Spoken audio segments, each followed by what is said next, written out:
Vincent Giré, bonjour. Bonjour Nicolas, bonjour à tous. Du journal Le Monde, grève à la SNCF, on l'entendait, grève des conducteurs de RER, grève également pour le ramassage des ordures à Paris, mais pas seulement. Et puis, cette grève promise à partir de demain dans l'aérien, les pilotes d'Air France ont décrété 4 jours de grève, c'est jusqu'à mardi. Pourquoi ?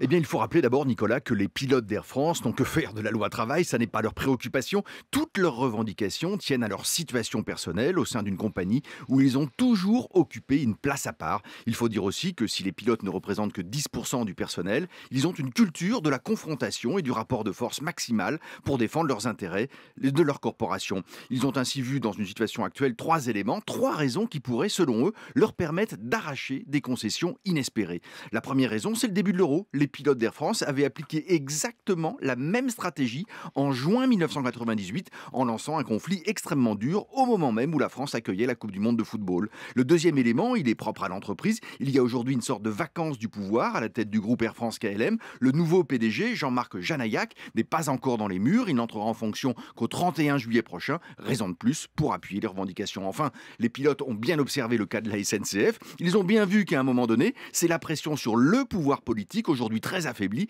qui leur donnait une chance d'arracher des concessions ultimes. Voilà donc les raisons du durcissement soudain du conflit. Ils veulent quoi, ces pilotes ? Eh bien, il y a 2 revendications principales. D'abord, un rééquilibrage de l'activité entre les 2 filiales du groupe, Air France d'un côté et KLM de l'autre, que les pilotes jugent aujourd'hui trop favorable à KLM. La direction n'est pas contre le fait de corriger, d'ajuster les vols, mais le rééquilibrage tel qu'il est demandé par les pilotes aujourd'hui nécessiterait l'ajout de 27 gros porteurs, plus du quart de la flotte long courrier actuelle d'Air France. Bref, c'est une revendication qui se chiffre à plusieurs milliards et bien évidemment, elle ne peut pas être discutée en catimini par le PDG d'Air France dans le dos de KLM, l'autre filiale et surtout dans le dos d'un président du groupe qui n'est pas encore en fonction. Telle qu'elle est formulée aujourd'hui, en tout cas, cette revendication astronomique n'a aucune chance d'être satisfaite. Autre revendication, Vincent ? Eh bien, c'est une augmentation de salaire de 11,6% en 3 ans pour les pilotes d'Air France et de 35% pour les copilotes de Transavia. C'est peu dire que ces revendications sont elles aussi jugées irréalistes par la direction. Si personne ne peut nier le poids des responsabilités d'un pilote d'avion,